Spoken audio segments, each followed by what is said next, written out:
Assalamu alaikum everyone. Today we are discussing short questions of chemistry, chapter 1, class 9th, fundamentals of chemistry. In this chapter we have given 19 short questions. One by one we will discuss all the questions कि हम किस तरीके से book के अंदर से इन questions के answer ठीक कर सकते हैं. स्टूडेंट्स को मेन इशू ये होता है कि how can we create notes और हेल्पिंग बुक पे जाते हैं, तो कोई हेल्पिंग बुक पे जाने की ज़रूरत नहीं है. हम अभी डिस्कस करेंगे कि इस तरीके से बुक के अंदर हम क्वेश्चंस जो है वो उनको कर सकते हैं. सबसे पहले हम फर्स्ट शॉर्ट की बात करते हैं. Define industrial chemistry and analytical chemistry. इसका आंसर पेज नंबर 3 पे है. ये इंडस्ट्रियल केमिस्ट्री का जी हमारा टॉपिक है. शॉर्ट 1 का आंसर है हमारे पास. इसमें इंडस्ट्रियल केमिस्ट्री की डेफिनेशन आएगी और उसकी कुछ एग्जांपल्स आएंगी. यहाँ तक हम करेंगे इसको.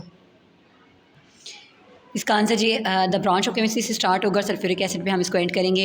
इंडस्ट्रियल केमिस्ट्री की वो ब्रांच है जिसमें हम केमिकल कंपाउंड्स को बनाते हैं कमर्शियल स्केल के ऊपर. उसको इंडस्ट्रियल केमिस्ट्री कहते हैं. इसमें कुछ बेसिक केमिकल्स हम मैन्युफैक्चर करते हैं यानी बनाते हैं. ऑक्सीजन हो गया, chlorine, ammonia, caustic soda, nitric acid and sulphuric acid. Second part था इसमें एनालिटिकल केमिस्ट्री का. तो इसमें हम दो तरह की चीज़ें करेंगे. एनालिटिकल केमिस्ट्री यहाँ से यहाँ तक इसकी डेफिनेशन हो जाएगी, कंपोनेंट्स तक, एंड देन उसमें स्कोप्स आ जाएंगे. इसके scope of this branch covers food, water, environmental and clinical analysis. ये इसकी डेफिनेशन हो जाएगी. टाइप्स इसमें डिस्कस हम नहीं कर रहे, शॉर्ट क्वेश्चन है. एनालिटिकल केमिस्ट्री जो है वो केमिस्ट्री की ब्रांच है जिसमें हम डील करते हैं सेपरेशन और एनालिसिस ऑफ सैम्पल से, ताकि हम कंपोनेंट्स को आइडेंटिफाई कर सकें. ठीक है, क्वालिटेटिव भी हो सकते हैं, क्वालिटेटिव भी और क्वांटिटेटिव. ये दो इसकी क्वालिटेटिव और क्वांटिटेटिव इसके एनालिसिस हैं दो. स्कोप इसका ये है कि जी फूड में, वाटर में, इन्वायरमेंटल और क्लिनिकल एनालिसिस में हम एनालिटिकल केमिस्ट्री को इस्तेमाल करते हैं. ठीक है, तो ये इसका आंसर है पेज नंबर 3 पे. सेकेंड लॉन्ग है जी हमारे पास. How can you differentiate between organic and inorganic chemistry. तो ये जी हमारा पेज नंबर 2 पे मौजूद है इसका answer. Difference between organic and inorganic chemistry book के पेज नंबर 2 पे इसका आंसर है. वहाँ से हम इसको करेंगे. पेज नंबर 2 पे आ गए हैं जी हम. ऑर्गेनिक केमिस्ट्री का हमारा टॉपिक है और इनऑर्गेनिक का. तो ऑर्गेनिक केमिस्ट्री की डेफिनेशन हमारी ये है जी. फर्स्ट 3 लाइंस होंगी ऑर्गेनिक केमिस्ट्री से लेकर लेबॉर्ट्रीज तक, और एंड पे ये स्कोप वाली लाइन हम ले लेंगे इंडस्ट्रीज तक. ठीक है, और डिस्कस बाद में हम कर लेते हैं जी. इनऑर्गेनिक क्या है. इनऑर्गेनिक केमिस्ट्री डेरिवेटिव्स तक जाएगा और फिर ग्लास सच एज, यानी ये एग्जांपल्स में ले लेंगे, ग्लास, सीमेंट और मेटलर्जी तक. ठीक है, अब इसको डिस्कस कर लेते हैं. ऑर्गेनिक केमिस्ट्री असल में क्या होती है. ऑर्गेनिक केमिस्ट्री में हम कोवलेंट कंपाउंड्स को स्टडी करते हैं. किसके कोवलेंट कंपाउंड्स को जी. कार्बन और हाइड्रोजन के. हम हाइड्रोकार्बन्स भी कह सकते हैं, लेकिन कार्बन और हाइड्रोजन के कंपाउंड्स को डिस्कस करते हैं, उनके डेरिवेटिव्स को डिस्कस करते हैं. ऑर्गेनिक कंपाउंड्स नेचुरली मौजूद होते हैं और लेबॉर्ट्रीज में भी बनाए जा सकते हैं. ये जो ब्रांच है इसमें पेट्रोलियम आता है, पेट्रोकेमिकल्स आते हैं, फार्मास्यूटिकल इंडस्ट्रीज़ आती हैं इसमें. इनऑर्गेनिक में हम डील करते हैं तमाम एलिमेंट्स और उनके कंपाउंड्स से जो कि कार्बन और हाइड्रोजन के अलावा हों. ठीक है, हाइड्रोकार्बन्स के अलावा जो होते हैं वो हम इसमें डिस्कस करते हैं इनऑर्गेनिक में. इसमें ग्लास आ जाता है, सीमेंट आ जाता है और मेटलर्जी. ये इसकी एग्जांपल्स हैं. Now we will discuss short 3 that is scope of biochemistry. ये पेज नंबर 3 पे है. इसका आंसर हम पेज नंबर 3 पे डिस्कस करेंगे. पेज नंबर 3 में बायोकेमिस्ट्री वाला टॉपिक है. इसमें ये सेकंड लाइन है, it covers all the chemical. यहाँ से इसका आंसर शुरू करेंगे और हम ड्यूरिंग अ डिजीज़ पे इसका आंसर एंड करेंगे. इसको अंडरस्टैंड कर लें. इसमें है क्या, बायोकेमिस्ट्री का स्कोप क्या है जी. It covers all the chemical processes. इसमें तमाम केमिकल प्रोसेस की बात हो रही होती है जो लिविंग ऑर्गेनिजम्स में हो रहे होते हैं. और मेटाबॉलिज्म ऑफ बायोकेमिकल बायोमॉलिक्यूल्स हैं, जैसे कि कार्बोहाइड्रेट्स हो गया, प्रोटीन्स और फैट्स. बायोकेमिस्ट्री में हम ये भी डिस्कस करते हैं कि किस तरीके से लिविंग ऑर्गेनिज्म या लिविंग थिंग्स जो हैं वो एनर्जी हासिल करती हैं फूड से, या और जो बायोलॉजिकल चेंजिंग्स उसके अंदर हो रही होती हैं ड्यूरिंग अ डिजीज़ भी. हम किस तरीके से एनर्जी जो है वो यूज़ करते हैं या एनर्जी लॉस होती है. तो ये सारा कुछ जो है हम बायोकेमिस्ट्री में डिस्कस करते हैं. Now we're discussing question number 4. In question number 4 we want to make a difference between homogeneous and heterogeneous mixture. इसमें है कि how does homogeneous mixture differ from heterogeneous mixture. तो दोनों का डिफरेंस हम देखेंगे क्या है. Now we discuss homogeneous mixture and heterogeneous mixture on page number 8। Mixture ये इसका आंसर यहाँ से मिक्सचर से स्टार्ट होगा and then it is and on rock and wood, that is on page number 8। ठीक है, बुक के पेज नंबर 8 पे इसका आंसर है। सबसे पहले होमोजीनियस मिक्सचर को डिस्कस कर लेते हैं। वो मिक्सचर जिनमें यूनिफॉर्म कंपोजिशन होती है थ्रू आउट, वो होमोजीनियस मिक्सचर हैं, जैसे कि एयर है, गैसोलीन है, आइसक्रीम है। जबकि हम हेट्रोजीनियस की बात करें तो उसमें कंपोजिशन यूनिफॉर्म नहीं होती, that is the soil, rock and would. Uniform composition का मकसद क्या है कि उसमें आपको अलग नहीं पता चलेगा। आपको पता है कि air is a mixture of so many gases, क्या आपको हर वक्त डिफरेंट गैसेस नज़र आ रही है? No, it's not possible. तो ये एक होमोजीनियस मिक्सचर होता है, इसमें आप अलग से नहीं बता सकते कि ये अब कार्बन जा रहा है या नाइट्रोजन जा रहा है। That is a smooth air. ठीक है, तो गैसोलीन में भी ऐसा है, आइसक्रीम में भी आपको टेस्ट तो आएगा लेकिन एक स्मूथ फॉर्म में होती है। ठीक है, एक यूनिफॉर्म कंपोजिशन होती है जिसमें आपको अलग अलग पार्टिकल्स या कंपोनेंट्स नज़र नहीं आ रहे। तो जबकि हेट्रोजीनियस की बात करें, सॉइल की बात करें मट्टी की, तो मट्टी में आपको रॉक्स भी नज़र आ रहे होते हैं, स्टोन्स भी नज़र आ रही होती हैं, सो मैनी थिंग्स। ठीक है, तो ये एक इसकी कंपोजिशन यूनिफॉर्म नहीं है। चट्टानों की भी कंपोजिशन यूनिफॉर्म नहीं है, वुड की कंपोजिशन भी यूनिफॉर्म नहीं है। ठीक है, तो ये जो है वो हेट्रोजीनियस मिक्सचर में आते हैं जिनकी कंपोजिशन यूनिफॉर्म नहीं होती। जिनकी यूनिफॉर्म होती है वो होमोजीनियस मिक्सचर में आते हैं। That is a difference between homogeneous and heterogeneous mixture. Short 5 है हमारे पास, what is relative atomic mass, how it is related to gram. ये ग्राम से किस तरीके से रिलेट कर रहा है वो हमने देखना है। That is on page number 11।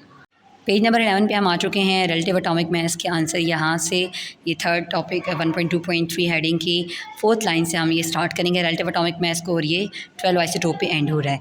और इसमें क्योंकि इसने पूछा था कि ग्राम से किस तरीके से रिलेट करता है, तो फिर हमने इसके अंदर ही ये शामिल कर दिया। ये यहाँ से the unit of R relative atomic mass से स्टार्ट करेंगे और ग्राम पे हम एंड करेंगे। ठीक है, तो सबसे पहले रिलेटिव एटॉमिक मास की बात कर लेते हैं। रिलेटिव एटॉमिक मास जो है एलिमेंट का वो एवरेज मास होता है एटम्स का, that element as compare to 1/12 of the mass of an atom of carbon isotopes. Carbon 12 atoms के 1/12 के इक्वल होता है।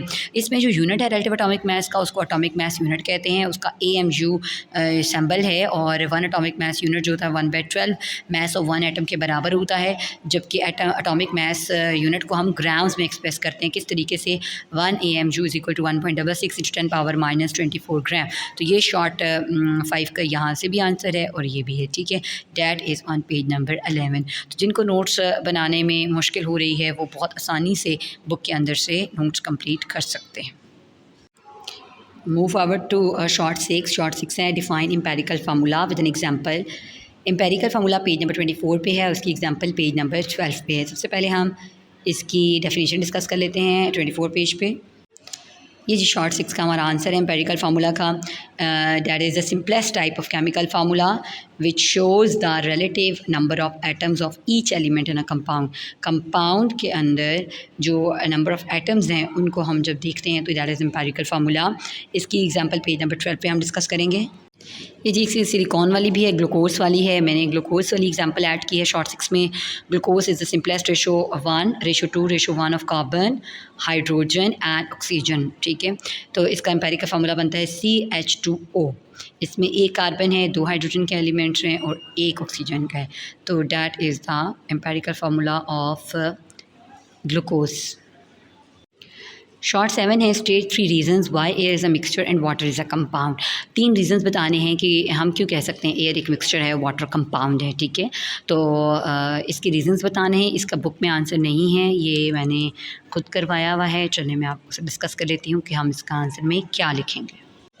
जी, ये इसका आंसर है जी। रीजंस हम बताएंगे कि एयर मिक्सचर है और वाटर कंपाउंड है। तो एयर जो है ये बुक में नहीं है। ठीक है, ये खुद से हमने करना है। एयर आप बेशक लाइंस लगा के एक साइड पे एयर इज़ अ मिक्सचर और वाटर इज़ अ कंपाउंड कर सकते हैं, एक साइड पे एयर एक साइड पे वाटर भी लिख सकते हैं। इस तरीके से पॉइंट्स में भी लिख सकते हैं। मेरी प्रेफरेंस होती है कि आप लाइन लगाएं, एक साइड पे एयर लिखें, एक साइड पे वाटर लिखें। उससे बहुत आसानी से आपको याद करने में भी आसानी होगी और लिखने में भी अच्छा लगेगा। एयर जो है वो simple mixing up of nitrogen, oxygen और कार्बन डाइऑक्साइड और नोबल गैसेस से बनती है। जबकि वाटर जो है वो केमिकल कम्बिनेशन ऑफ हाइड्रोजन और ऑक्सीजन से बनता है। तो इस वजह से इसको कंपाउंड कहते हैं और इसको मिक्सचर कहते हैं। Air does not have any chemical formula. Air का कोई केमिकल फार्मूला कहीं नहीं हमने देखा आजकल, इसलिए इसको मिक्सचर कहते हैं। जबकि वाटर का केमिकल फार्मूला है, that is H2O, you know that. और रीज़न क्या है जी, air can be separated into its components nitrogen, oxygen, carbon dioxide by simplest physical method. Physical method हम यूज़ करें तो एयर को हम सेपरेट, एयर में से कंपोनेंट सेपरेट कर सकते हैं, जबकि वाटर में से सेपरेट करना हाइड्रोजन ऑक्सीजन को बहुत मुश्किल है बाय फिजिकल मीन्स, ठीक है। तो that's why it is a compound and it is mixture. Air does not have fixed freezing and boiling points. Air का कोई फ्रीजिंग और बॉइलिंग पॉइंट फिक्स नहीं होता, दैट्स वाई इट्स मिक्सचर। जबकि water का फ्रीजिंग और बॉइलिंग पॉइंट फिक्स होता है। हमें पता है कि 0 डिग्री सेंटीग्रेड पे फ्रीज़ होता है और 100 डिग्री सेंटीग्रेड पे बॉयल होता है, that is fixed melting and freezing and boiling point. Fifth point की बात करें तो air shows the properties of its components where as water has entirely different properties from constituents hydrogen and oxygen, ठीक है। Air जो है वो properties show करता है अपने कंपोनेंट्स की, जबकि वाटर जो है उसमें आपको हाइड्रोजन और ऑक्सीजन की अलग से प्रॉपर्टी समझ नहीं आ रही होती, ठीक है। इंटायरली डिफरेंट प्रॉपर्टीज़ होती हैं हाइड्रोजन और ऑक्सीजन की। तो ये चीज़ है जी, ये वजह है जिसकी वजह से एयर जो है वो मिक्सचर है और वाटर जो है वो कंपाउंड है। ये 5 रीजंस हैं। आप कोई सी भी 3 कर सकते हैं, ठीक है। फर्स्ट 3 भी कर दें तो भी ईज़ीली आप कर सकते हैं। 5 बताने का मकसद ये है कि कोई भी आप अपनी मर्ज़ी से 3 चूज़ कर लें। Now move forward, question number 8। Question number 8, 9 और 10 ये जो क्वेश्चन हैं ये बुक में नहीं है, ये हम खुद करेंगे। सबसे पहले क्वेश्चन नंबर 8 की बात कर देते हैं। Explain why hydrogen and oxygen are consider as element where as water as compound.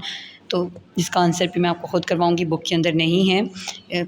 इसमें यही पूछा जा रहा है कि हाइड्रोजन और ऑक्सीजन जो हैं वो उनको एज एलिमेंट क्यों हम कंसिडर करते हैं जबकि वाटर को हम कंपाउंड कंसिडर करते हैं। तो ये रीजंस के ज़रिए ही हम आंसर करेंगे। लेट्स स्टार्ट द आंसर जी। इसमें है कि दोनों हाइड्रोजन और ऑक्सीजन जो हैं वो केमिकली ब्रोकन नहीं कर सकते हैं हम उनको सिंपल सब्सटेंसेस में। It indicates that they are elements. जबकि वाटर को हम केमिकली ब्रोक करेंगे हाइड्रोजन और ऑक्सीजन में तो ये शो करता है कि वाटर एक कंपाउंड है। वाटर को तोड़ के दो एलिमेंट्स हाइड्रोजन और ऑक्सीजन में हम ब्रेक कर सकते हैं, that why it is compound. दूसरी बात यह है कि दोनों हाइड्रोजन और ऑक्सीजन जो हैं उनके सैम्बल्स हैं, ठीक है। It shows that they are elements. जबकि वाटर को हम केमिकल फार्मूले से आइडेंटिफाई करते हैं। जब केमिकल फार्मूला आ जाता है तो ये एक कंपाउंड बन जाता है। दोनों हाइड्रोजन और ऑक्सीजन जो हैं इनकी यूनिक प्रॉपर्टीज़ हैं, वैलेंसी की यूनिक प्रॉपर्टीज़ हैं। This property that is called that is an element. ये प्रॉपर्टी एलिमेंट को शो कर रही है। जबकि वाटर जो है उसकी कोई वैलेंसी की कोई प्रॉपर्टी नहीं है। It indicates that water is a compound. तो ये 3 वजह हैं जिनकी वजह से हमने बताया कि हाइड्रोजन जो है, हाइड्रोजन ऑक्सीजन एलिमेंट्स हैं और वाटर जो है वो कंपाउंड है। Move forward for question number 9, that is why hydrogen, what is the significance of the symbol of an element, element के symbols का significance क्या है। इसका आंसर भी बुक के अंदर नहीं है, वो मैं डिस्कस करूँगी आपके साथ। Let's start. तो ये हमारे पास है जी significance symbol of an element के। सबसे पहला क्या है कि सिंबल यूज़ होता है to refer an element in generally आप जब एलिमेंट को शो करना चाहते हैं तो सिंबल आप यूज़ करते हैं और symbol is used in place of name of an element. किसी भी एलिमेंट का नेम है उसकी जगह पे आप सिंबल यूज़ करते हैं। जैसे कि हाइड्रोजन है तो उसके लिए आप H यूज़ करेंगे।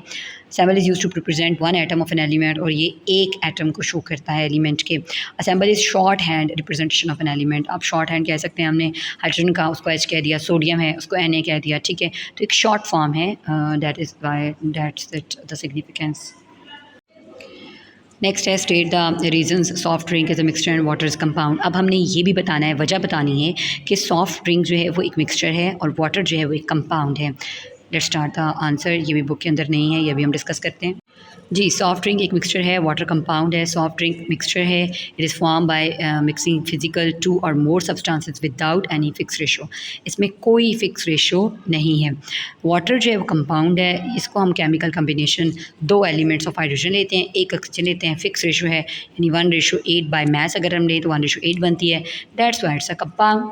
और कंपोनेंट सॉफ्ट ड्रिंक के जो होते हैं वो केमिकल प्रॉपर्टीज से हम करते हैं और सॉफ्ट ड्रिंक मिक्स करते हैं, ठीक है।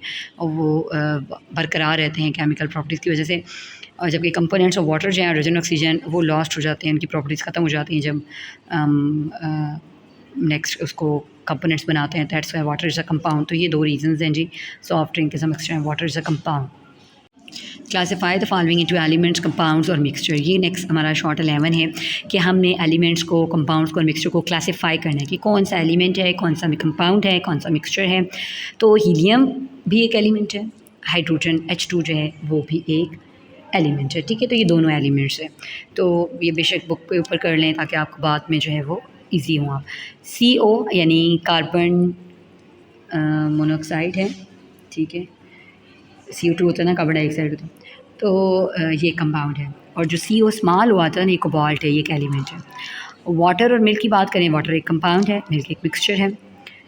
गोल्ड जो है, गोल्ड एलिमेंट है। ब्रास जो है वो डिफरेंट धातों से मिलकर बना होता है, इसलिए इसको मिक्सचर कहते हैं।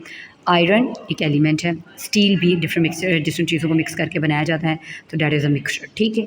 तो ये हमने यहीं पे कर लिया ताकि हमें मसला ही ना हो। नेक्स्ट हम क्वेश्चन नंबर 12 की बात करते हैं। Define atomic mass unit, why it is needed, page number 11 पे। जी, पेज नंबर 11 पे यहाँ से the unit for relative atomic mass is called atomic mass unit. यहाँ से हम शुरू करेंगे, यहाँ पे इसका एंड करेंगे। ये तो एटॉमिक मास यूनिट की डेफिनेशन हो जाएगी। व्हाई इट इज़ नीडेड वो फिर मैं आपको बताती हूँ, बुक में नहीं है, वो हम अलग से करेंगे। वो मैं आपको वर्डिंग बता देती हूँ कैसे करना है। खैर पहले हम डेफिनेशन डिस्कस करते हैं। Unit for relative atomic mass is called atomic mass unit. जो यूनिट है रिलेटिव एटॉमिक मास की, उसको एटॉमिक मास यूनिट कहते हैं। उसका सिंबल AMU है। और एटॉमिक मास यूनिट जो है 1/12 है, mass of one of atom of carbon. तो जब एटॉमिक मास यूनिट को एक्सप्रेस करते हैं ग्राम्स में, तो ये आता है 1 AMU = 1.66 10⁻⁻24 ग्राम। अब अगला क्वेश्चन उसने पूछा why it is needed. So let's start, why it is needed. तो ये चंद लाइनें हैं, या आप बेशक अलग से लिख लें उधर ही बुक के ऊपर ही। It is the unit use for relative atomic masses. ये रिलेटिव एटॉमिक मैसेज के लिए यूज़ होती है। Since atomic masses are very small, ये बहुत छोटे एटॉमिक मैसेज हैं, they can not be calculated directly, और उनको आप डायरेक्टली कैलकुलेट नहीं कर सकते। In order to calculate atomic masses we compare them with the mass of one atom of carbon. Atomic mass unit is used to compare masses of atoms. तो atomic mass unit को use किया जाता है masses of atoms को compare करने के लिए। Next हम क्वेश्चन नंबर 13 डिस्कस करेंगे। इसमें नेचर हमने बतानी है और नेम ऑफ सब्सटेंसेस बताने हैं जो कि इन 4 चीज़ों से बनते हैं। तो देखें, एक नेचर बतानी है, एक नेम ऑफ सब्सटेंस बताने हैं। तो मैंने स्टूडेंट्स को ये कहा था कि आप जब कॉपी पे अपना काम करेंगे तो आप ये कीजिए, एक हेडिंग दे लें नेचर की एंड नेम ऑफ सब्सटेंस की, ठीक है। हर क्वेश्चन में क्वेश्चन नंबर 1 लिखें, एक ऊपर हेडिंग दे लें nature and then name of substance, या डायरेक्टली नेचर लिखें, नेचर के बाद कॉलन लगाएं और उसकी नेचर बता दें and then name of substance के बाद कॉलन लगाएं और उसका नेम लिख दें। वो ज़्यादा एक इफेक्टिव लगेगा, ठीक है। मतलब नीचे इसके आंसर में। तो जिंक और कॉपर अगर मिलते हैं तो उनकी नेचर क्या है, ये अलॉय है, नेचर कॉलन लगाएं, आगे अलॉय लिख दें। फिर नेम ऑफ सब्सटेंस, आगे कॉलन लगाएं और आगे लिख दें ब्रास है, ठीक है। वाटर और शुगर जो है वो मिक्सचर हैं, ठीक है, नेचर इसकी मिक्सचर है और सब्सटेंस इसका बन रहा है सिरप। और नेक्स्ट जो है वो हमारे पास है एल्यूमिनियम प्लस सल्फर। तो एल्यूमिनियम और सल्फर जो है इनकी नेचर अलॉय है और ये बन रहे हैं जी, दोनों को मिक्स करें तो मैग्नीलियम, ठीक है, मैग्नीलियम बन रहे हैं। एल्यूमिनियम और सल्फ़र जो हैं वो, एल्यूमिनियम और मैग्नीशियम जो हैं वो मैग्नीलियम बनते हैं। एल्यूमिनियम और सल्फ़र का नाम कुछ और होगा। एल्यूमिनियम मैग्नीशियम जो है वो मैग्नीलियम बनते हैं। Let me check. अच्छा जी, एल्यूमिनियम सल्फ़ाइड बनता है, एल्यूमिनियम और सल्फ़र को मिला के एल्यूमिनियम सल्फ़ाइड बनता है। आयरन, क्रोमियम और निकल को जब बनाते हैं तो एक मिक्सचर है और ये स्टील बना देता है। Move forward to question number 14. Differentiate between molecular mass and formula mass. Which of the following has molecular formula? तो इसका आंसर जो है वो तो हमारा बुक के अंदर मौजूद है, लेकिन ये जो नेक्स्ट है कि molecular masses इनके क्या क्या हैं तो वो हमने करना है। शॉर्ट 14 का जो डिफरेंस है ना वो पेज नंबर 13 पे है, molecular mass और formula mass का, वो देखते हैं। ये जी पेज नंबर 13 पे है, ये पूरा इस टॉपिक इसमें आ जाएगा, molecular mass और formula mass की डेफिनेशन का। सबसे पहले मॉलिक्यूलर मास की ये डेफिनेशन है जो ऑलरेडी हम शॉर्ट में डिस्कस भी कर चुके हैं। Sum of atomic masses of all atoms present in one molecule of molecular substance, उसको मॉलिक्यूलर मास कहते हैं। जैसे कि वाटर की एग्जांपल हमने ली थी। फार्मूला मास की डेफिनेशन ये एंड पे है। Formula mass in such case is the sum of atomic masses of atoms present in one formula unit of a substance. For example, formula mass of sodium chloride that is 58.5 AMU and that CaCO3 is 100 AMU. तो ये आपके पास formula mess है। इनमें से पूछ रहा है कि किसके मॉलिक्यूलर फार्मूला मौजूद हैं। तो ये H2O, NaCl, Kl और H2SO4 हैं। तो इनमें से H2O और H2SO4 का जो है वो मॉलिक्यूलर फार्मूला मौजूद है, बाकियों का नहीं है। Now we will discuss short question number 15 which है one has more atoms 10 gram of aluminium और 10 gram of iron। तो इसको हम डिस्कस करते हैं। जी, इसमें हमारे पास नंबर ऑफ़ एटम्स का जो फार्मूला होता है वो होता है given mass divided by molar mass into Avogadro's number. तो जो गिवन मास है वो 10 है, जो इसका मास होता है एल्यूमिनियम का वो 27 होता है। Avogadro's number is everywhere 6.0 × 10⁻23। तो इनको हमने डिवाइड किया और इससे 10 को 27 पे 0.37 आ गया, मल्टीप्लाई किया 2.23 × 10⁻23 आ गया। अब 10 ग्राम ऑफ आयरन के बारे में देखते हैं, 10 ग्राम ऑफ एल्यूमिनियम था, अब 10 ग्राम ऑफ आयरन देखते हैं। उसमें नंबर ऑफ एटम्स कैलकुलेट करने हैं, given mass divided by molar mass into Avogadro's number। तो 10/56 × 10 6.02 × 10⁻23 आ गया। 10 को 56 में डिवाइड किया 0.178 आ गया, उसको 6.02 से × 10⁻23 से मल्टीप्लाई करेंगे तो 1.08 × 10⁻23 आ गया। तो इस तरीके से अगर हम देखें तो ये 1.08 × 10⁻23 छोटा है, जबकि 2.23 × 10⁻23 बड़ा है। तो हम कहेंगे कि number of 10 gram of aluminium has more atoms. Move forward to question number 16। Question number 16 में कहता है which one has more molecules 9 gram of water और 9 ग्राम ऑफ शुगर। इसको भी इस तरीके से कैलकुलेट करेंगे हम। 9 ग्राम ऑफ वाटर है तो इसमें फार्मूला हमारे पास होता है मोलर मास ऑफ वाटर। सबसे पहले हम मोलर मास कैलकुलेट करेंगे, वो तो सिंपल हमारे पास पिछले क्वेश्चन में एलिमेंट्स थे तो उनके मास हमने लिख ली, लेकिन यहाँ पे कंपाउंड है H2O वाटर है, तो सबसे पहले मोलर मास वाटर की फाइंड आउट करेंगे। वाटर का जो मास होता है 1 होता है, तो 2 × 1। ऑक्सीजन की मास 16 होता है जी, 2 1 2 + 16, 16 और 2 18, तो 18 आ गया जी मास ऑफ वाटर। अब molecules, number of molecules find out करने के लिए हम करते हैं given mass divided by molecular molar mass multiply Avogadro's number. Given mass हमारे पास थी 9, मोलर मास हमारे पास आ गई 18 और एवोगाड्रोस नंबर है 6.02 × 10⁻23। 9 को 18 पे डिवाइड किया 0.5, इसको एवोगाड्रोस नंबर से मल्टीप्लाई किया 3.01 × 10⁻23 आ गया। अब 9 ग्राम ऑफ शुगर था, शुगर में C12H22O11 होता है, तो 12 कार्बन हैं, 22 हाइड्रोजन है, ऑक्सीजन के 11 है। तो कार्बन का मास जो होता है वो 12 होता है, 12 × 12, 22 एज इट इज़ आ जाएगा। हाइड्रोजन की जो मास है 1 है, ऑक्सीजन के 11 है और ऑक्सीजन का जो मास होता है 16 होता है। 16 को 11 से मल्टीप्लाई करेंगे, 22 को 1 से 22 और 12 को 20 से 144। तो ये आपके पास 11 को 16 से किया तो ये आपके पास आ गया 176 और इनको जब ऐड किया तो 342 आ गया। अब इसमें ये तो हमारे पास वो मैस आई है। अब हम मोलर मैस अब हम कैलकुलेट करेंगे number of molecules. Number of molecules को हम given mass multiply Avogadro's number divide by molar mass. Given mass थी 9, मोलर मास आई 342, मल्टीप्लाई किया एवोगाड्रोस नंबर 6.02 × 10⁻23 से, तो 9/342 डिवाइड किया 0.03 आ गया, उसको एवोगाड्रोस नंबर से मल्टीप्लाई किया तो 1.5258 × 10⁻22 आया। 10 gram of 3.01 number of molecules of water थे और शुगर के थे 1.58, तो ये कम आया, वो ज़्यादा हैं, इस वजह से नंबर ऑफ़ मालिक्यूल्स जो हैं वो वाटर के ज़्यादा होंगे, मोर होंगे। 17 पे जाते हैं जी। Which one has more formula units 1 gram of NaCl और 1 ग्राम ऑफ KCl। तो इसमें 1 ग्राम ऑफ सोडियम क्लोराइड हमने देखा, मोलर मास पहले कैलकुलेट करेंगे। सोडियम की 23 होती है मास, क्लोरीन की 36, दोनों का ऐड किया तो टोटल मोलर मास 59 आ गई। और नंबर ऑफ फार्मूला यूनिट्स हमने कैलकुलेट करने हैं, given mass divided by molar mass multiply Avogadro's number. Given mass जो थी वो हमारे पास थी 1 और मोलर मास 59 मल्टीप्लाई 6.02 × 10⁻23 किया, 1/59 0.02 को जब हमने 6.02 × 10⁻23 से मल्टीप्लाई किया तो 1.02 × 10⁻22 आ गया। अब 1 ग्राम ऑफ KCl हमने फाइंड आउट करना है, तो KCl के मोलर मास निकालेंगे। पोटेशियम के 39 है, क्लोरीन की 36, दोनों की मोलर मास ऐड करके 75 आ गई। टोटल मोलर मास है 75 आ गई। नंबर ऑफ फार्मूला यूनिट्स हमने निकाले KCl के, given mass divide by molar mass multiply Avogadro's number 1/75 × 6.02 × 10⁻23 आ गया। 1/75 किया 0.8, उसको जब मतलब इसको पूरे को डिवाइड करके मल्टीप्लाई किया तो 0.8 × 10⁻22 आया। अब देखिए दोनों में से कौन सा ज़्यादा है, 1.02 वाला, यानी कि 1 gram of sodium chloride has more formula units.